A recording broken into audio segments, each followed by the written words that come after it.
Bonjour, bienvenue sur le podcast de l'Église évangélique baptiste La Bonne Nouvelle de Dijon. Nous sommes situés aux 5 rues du lycée à Dijon. Vous pouvez trouver des informations sur notre Église sur le site internet www.la-bonne-nouvelle.org. Passez une excellente journée ou soirée. Bonjour à toutes et à tous. Salut. Donc, vous et moi, nous vivons dans une société qui est caractérisée par une certaine violence. Il nous suffit justement de suivre les médias pour s'en rendre compte.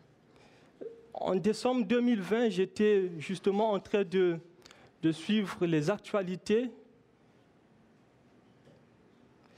J'étais un peu choqué parce que j'avais appris qu'il y avait trois gendarmes, 3 officiers de l'ordre qui ont trouvé la mort. Et ils ont trouvé la mort et aussi le coupable, c'est-à-dire le suspect n'a pas été... Le suspect, il a été retrouvé mort. D'ailleurs, le mois dernier, j'ai appris par l'intermédiaire des médias qu'un adolescent tué par balle, touché au thorax, et il est du coup mort. Mais il y a un autre problème que le monde entier rencontre, c'est le problème du meurtre. Et ce problème est tellement pire que le monde va de pire en pire. Ce matin, je veux justement que nous ouvrions la parole de Dieu pour réfléchir ensemble autour de cette question, de la question du meurtre. Peut-être certains d'entre vous s'interrogent pourquoi est-ce que je suis en train de parler du meurtre ce matin. Je suis en train de poursuivre une série sur les 10 commandements et nous sommes arrivés au 6e commandement qui parle du meurtre. Alors, avant d'aller plus loin, je vous invite à lire avec moi la parole de Dieu dans Exode 20, le verset 13. Lisons ensemble Exode 20, le verset 13, qui dit « Tu ne commettras pas de meurtre ». Dans la Bible du Semeur, « Tu ne commettras pas de meurtre ».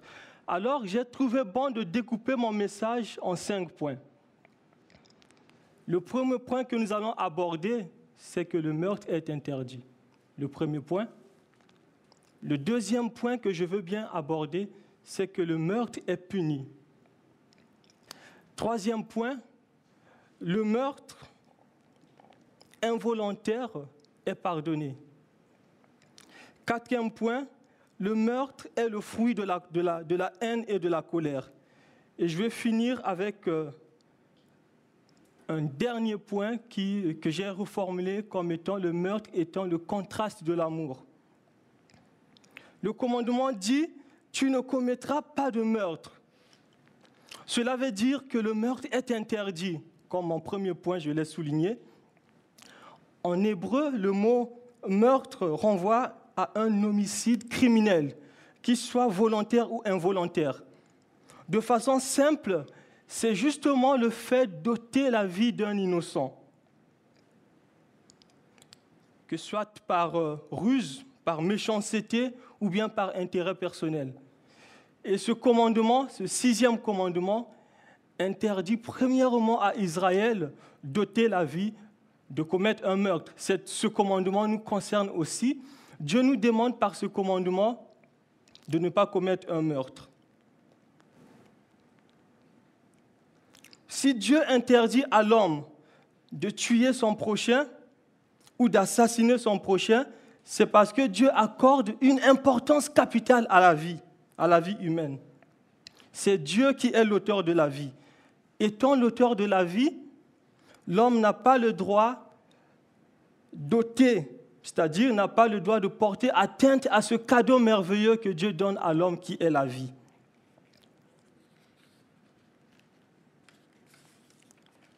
Aussi, la Bible déclare dans Genèse 1, 27 que l'homme a été créé à l'image de Dieu.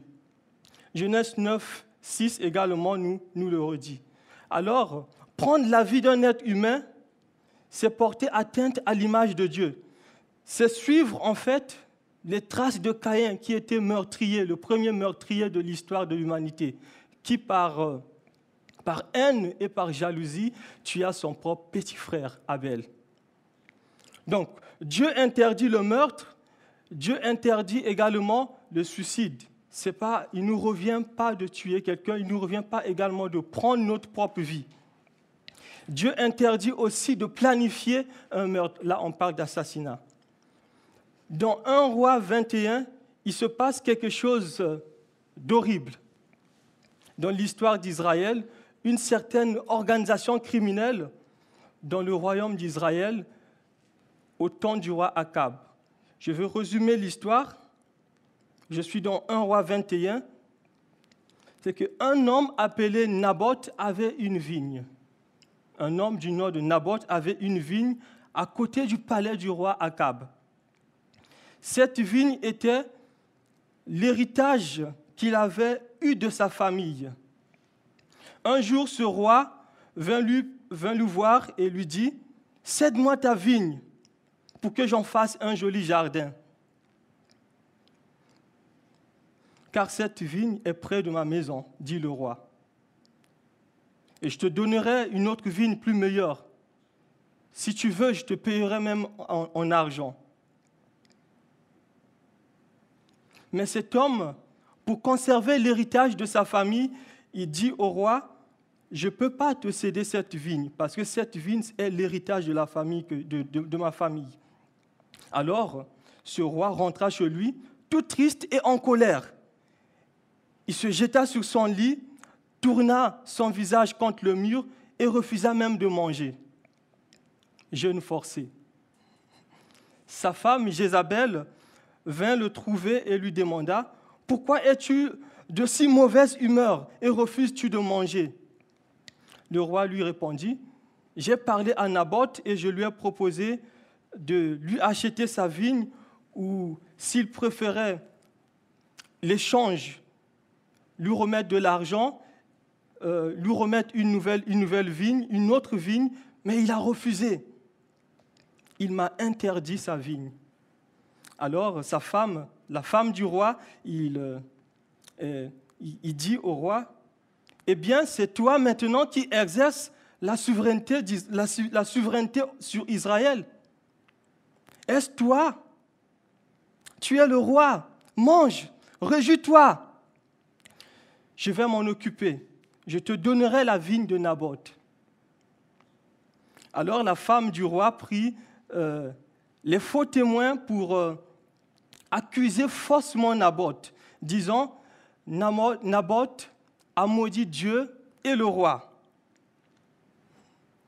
qui était bien entendu une faute grave, passive de mort. Alors, qu'est-ce qui se passe? Naboth fut exécuté, il fut lapidé et il trouva la mort. Justement après la mort de Naboth, le roi partit aussitôt prendre possession de la vigne. Quel roi! Le problème est que Akab, qui est le roi, il a tué Naboth injustement, il a ôté la vie innocente et désobéi à ce commandement qui dit « Tu ne commettras pas de meurtre ». Lisons en fait la déclaration que l'Éternel fait justement après qu'il ait commis ce meurtre dans 1 Roi 21, 17 à 19. 1 Roi 21, 17 à 19 dit « Alors la parole de l'Éternel fut adressée à Élie le Tishbite en ces mots. « Lève-toi, descends au-devant d'Akab, roi d'Israël à Samarie. Le voilà dans la vigne de Naboth, où il est descendu pour prendre possession. Tu lui diras, ainsi parle l'Éternel, n'es-tu pas un assassin et un voleur? Et tu lui diras, ainsi parle l'Éternel, au lieu même où les chiens ont léché le sang de Naboth, les chiens lécheront aussi ton sang. » Ce qui me pousse à relever mon deuxième point, le meurtre est interdit. Deuxième point. Alors, si nous retournons dans l'histoire, si nous retournons dans la Genèse, le premier livre de la Bible, nous trouvons dans Genèse 9, 6 cette déclaration.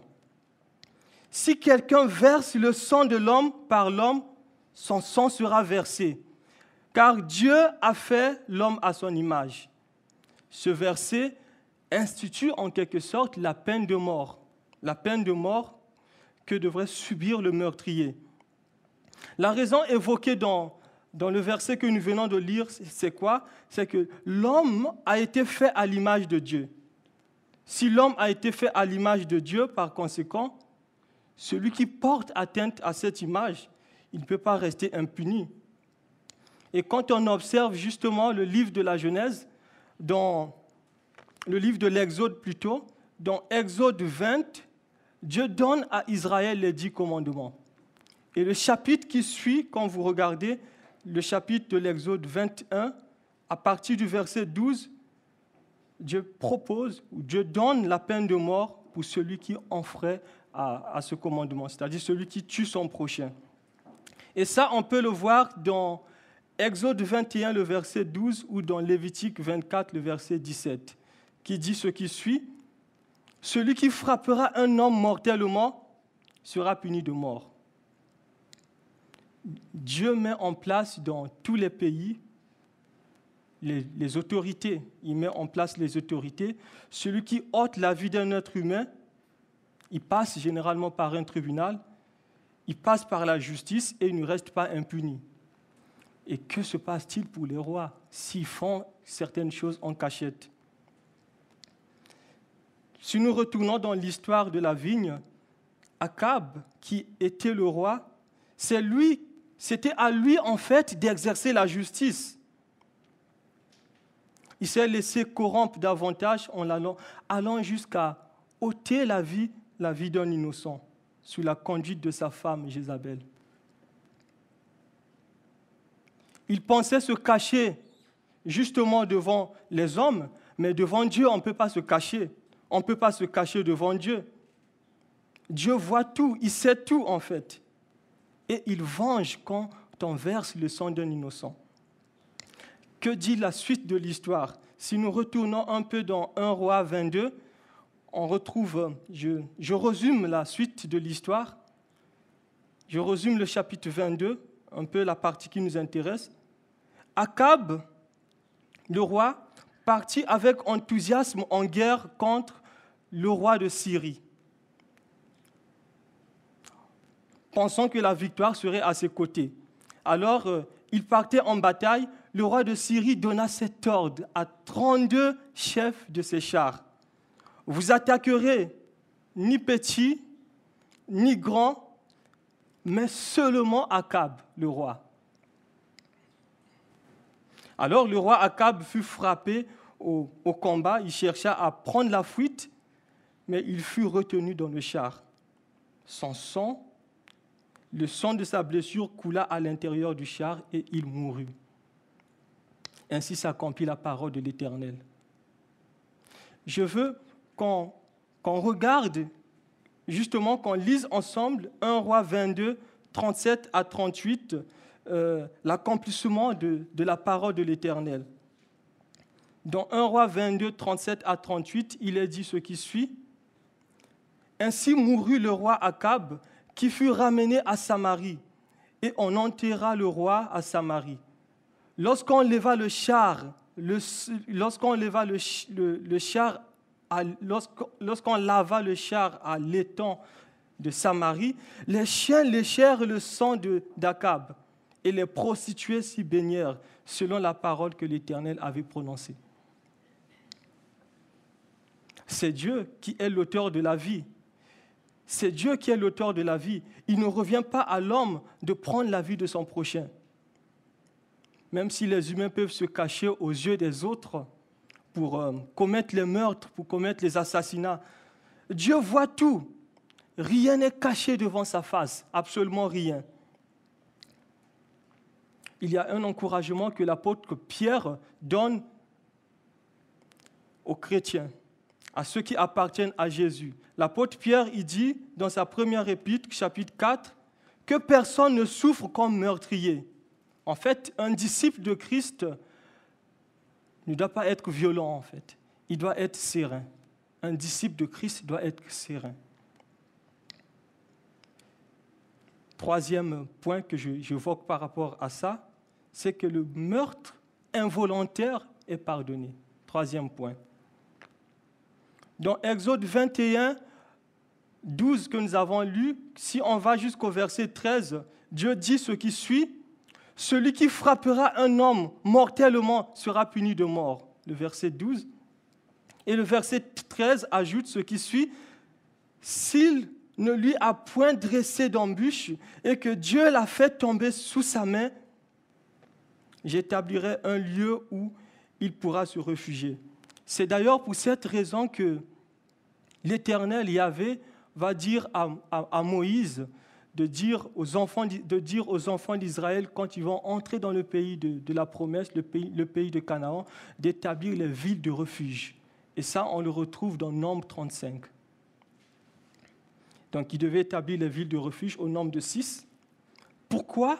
Pour protéger celui qui a fait un homicide involontaire, un meurtre involontaire. Et quand on relit la suite justement de l'histoire des enfants d'Israël, quand ils arrivèrent au pays de Canaan sous la conduite de Josué, Dieu va dire à Josué, à partir de Josué 20, 1 à 9, d'établir les 6 villes de refuge pour protéger l'homicide involontaire. Aujourd'hui, la conception d'un homicide involontaire diffère d'un pays à un autre. Si nous restons dans l'esprit de la loi, ce que la loi condamne, en fait, ce n'est pas un homicide involontaire, c'est un homicide volontaire. C'est un meurtre avec préméditation, c'est l'assassinat. C'est en fait cela que la loi condamne. Alors, c'est ce qui me pousse ou me conduit à reformuler mon quatrième point. Le meurtre est le fruit de la colère et de la haine. Jusque-là, nous avons traité la désobéissance au 6e commandement comme le fait d'ôter la vie d'un innocent. C'est aussi à cette interprétation que les chefs religieux du temps de Jésus se limitaient. Ils inculquaient oralement au peuple cette interprétation. Mais Jésus, le Seigneur Jésus, dans le Sermon sur la montagne, nous enseigne que la désobéissance à ce commandement, tu ne commettras pas de meurtre, s'étend non seulement à l'acte, mais aussi à l'attitude intérieure. Désobéir à ce commandement, tu ne commettras pas de meurtre, s'étend non seulement à l'acte de commettre le meurtre, mais aussi à l'attitude du cœur, à l'attitude intérieure.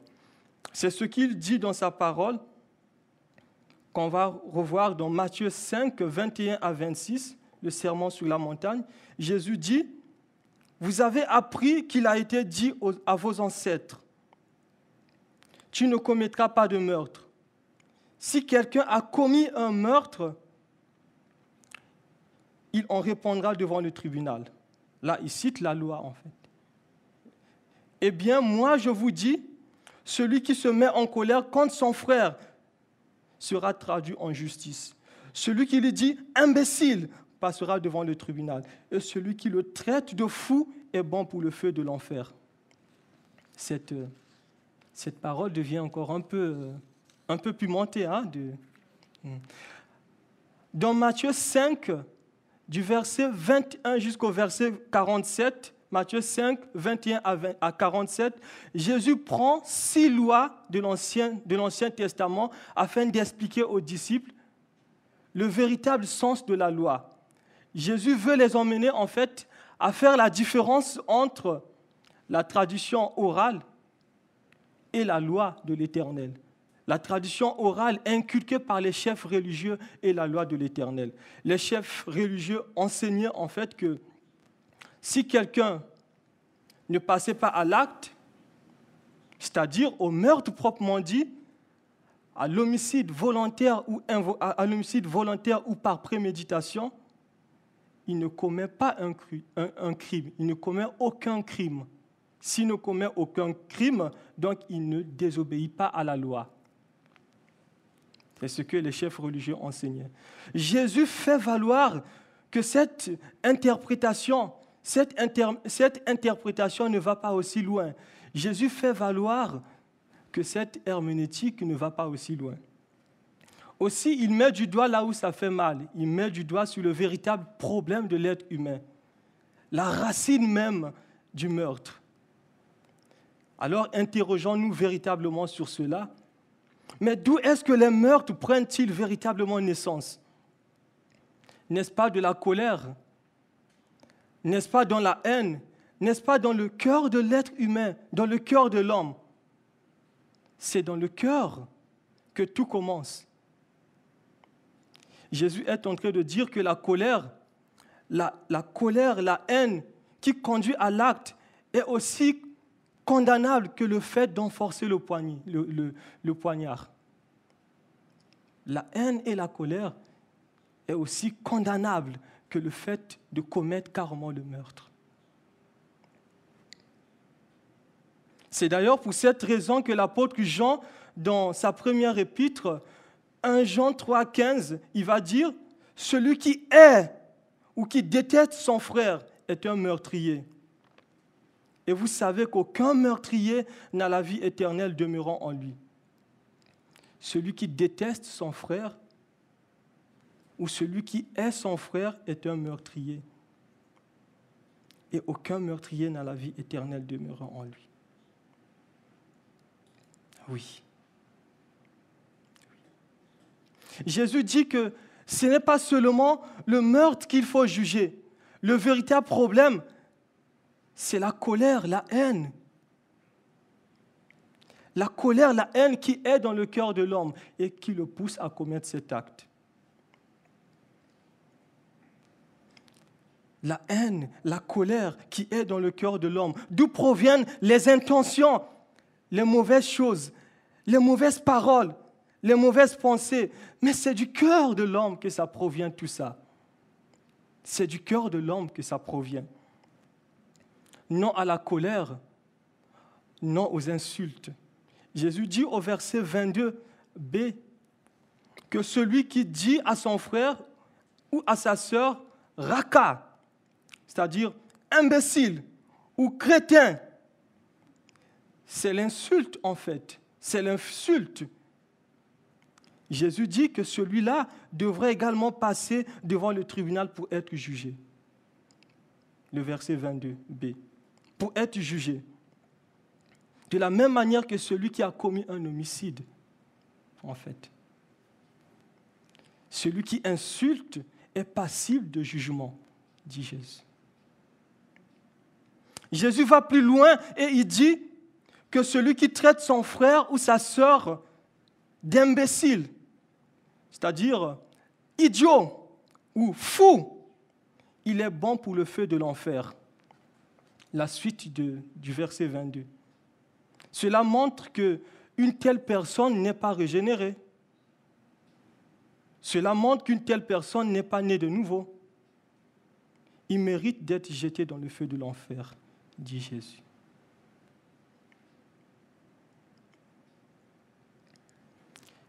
J'ai connu un monsieur quand j'étais en Afrique. Il avait un sérieux problème avec la colère. En fait, il ne savait pas comment se maîtriser. Quand il se mettait en colère, il insultait tout le monde. Il insultait tout le monde. Il traitait ses enfants de vauriens. Il traitait ses enfants d'imbéciles. Et heureusement que sa femme supportait tout. Sa femme avait un grand cœur, hein, elle supportait tout. Mais ce monsieur, il partait à l'église, pourtant. Il partait à l'église. Pourtant, il écoutait la parole de Dieu, ce monsieur. Mais ce qui sortait de sa bouche, la manifestation de sa colère, c'était autre chose. C'était les choses pas bien. Pas bien, en tout cas. Les choses pas bien. Les méchants propos. Vraiment, c'était triste pour moi d'apprendre ça de sa part. C'était des choses pas bien. La Bible nous dit La Bible nous met en garde d'abord. Elle nous met en garde contre la colère. Et la Bible dit dans Jacques 1,20, la colère de l'homme n'accomplit pas la justice de Dieu. La colère de l'homme n'accomplit pas la justice de Dieu. Il est vrai que nous devons nous mettre en colère pour certaines choses, ce qui est légitime, bien entendu. Nous devons avoir une colère saine et non une colère égoïste. L'apôtre Paul dit dans Éphésiens 4, 26, « Si vous vous mettez en colère, ne péchez point. Que le soleil ne se couche pas sur votre colère. Ne donnez pas accès au diable. »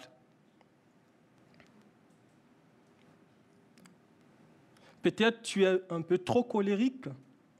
Peut-être. Psaume 4, 5 dit, « Si vous vous mettez en colère, ne péchez pas. Parlez dans votre cœur, sur votre lit, et faites silence. » Je n'ai jamais essayé, peut-être, ça pourra peut-être aider. Tu peux alors prier Dieu qui te donne de la force, si ton problème c'est de la colère, qui te donne de la force pour ne pas pécher. Tu peux alors prier Dieu pour qu'il puisse t'aider à te débarrasser de la colère. Je ne sais pas comment tu vis chez toi avec ta famille. Je ne sais pas comment tu vis avec tes proches. Je ne sais pas comment tu vis avec tes voisins, avec tes voisines. Je ne sais pas comment tu vis. Peut-être ton problème, ce sont les insultes. Peut-être. Par tes insultes, tu désobéis à ce commandement, tu ne commettras pas de meurtre. Jésus va très loin encore dans l'interprétation de ce commandement. Il va très loin. La colère, la haine, les insultes. Ressaisis-toi, car la Bible dit dans Éphésiens 4, 29, « Ne laissez aucune parole blessante franchir vos lèvres, mais seulement des paroles empreintes de bonté, qu'elles répondent à un besoin et aident les autres à grandir dans la foi. Ainsi, elles feront du bien à ceux qui vous entendent. Ne laissez aucune parole blessante franchir vos lèvres, mais seulement des paroles empreintes de bonté, qu'elles répondent à un besoin et aident les autres à grandir dans la foi. Ainsi, elles feront du bien à ceux qui l'entendent. Oui, oui. Que notre cœur dégage de l'amour, que notre cœur dégage l'odeur de l'amour pour montrer au monde entier que nous appartenons réellement à Jésus-Christ. C'est ce qui me conduit alors en guise de conclusion à relever mon dernier point. Le meurtre est le contraste de l'amour.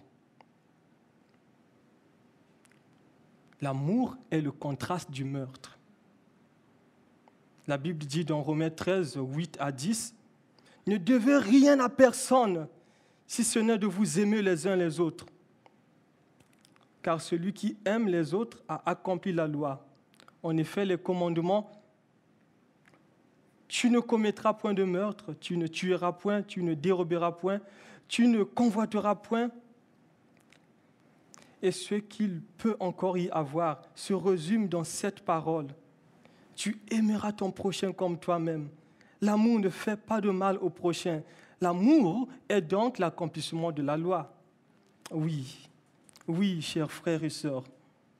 Oui, chers frères et sœurs, si nous dégageons avec sincérité l'odeur de l'amour, nous obéirons pleinement à la loi de Christ. Nous obéirons pleinement à la loi royale. Oui, car la loi est accomplie sur cette parole. Tu aimeras ton prochain comme toi-même. Oui. Oui. Seigneur, merci pour ta bonté. Merci pour ta fidélité. Merci pour ta parole qui est la vérité.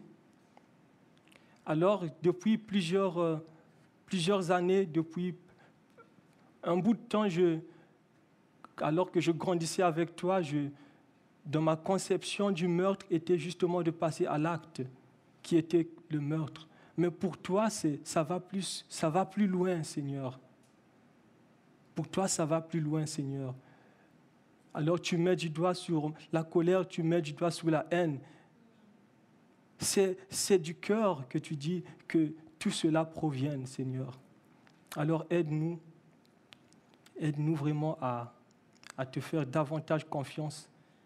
Aide-nous à nous débarrasser de tout ce qui refuse en nous de t'aimer. Aide-nous à nous débarrasser de la colère. Aide-nous à nous débarrasser des paroles méchantes et vraiment à dégager cette odeur de l'amour. L'amour, Seigneur, qui aime son prochain. L'amour qui supporte. L'amour qui pardonne, Seigneur. Je t'en supplie. Alors, là où il y a la division, Seigneur, que tu puisses être celui qui réconcilie, Seigneur. Alors je te prie aussi peut-être qu'il y a une personne qui a écouté ce message par rapport à la question du meurtre, mais qui ne t'appartient pas encore et qui se regarde comme étant très loin de toi, très éloigné de toi. Tes bras sont ouverts, Seigneur. Tu peux le sauver. Alors, tu veux justement qu'il puisse se répandre de ses actes criminels et qui place sa confiance en toi. Tes bras sont ouverts alors que sur la croix, tu as sauvé ce brigand. Tes bras sont ouverts, Seigneur. Merci pour ton amour, merci pour ta compassion. Et aide-nous jour après jour à nous rappeler de cela et à être des témoins fidèles de Christ, à grandir dans la foi. Oui. Merci Seigneur pour cette Église et merci pour notre pasteur également que tu rétablis. Et que ton nom soit encore béni tout au long de la journée, tout au long de la semaine, au nom de Jésus. Amen.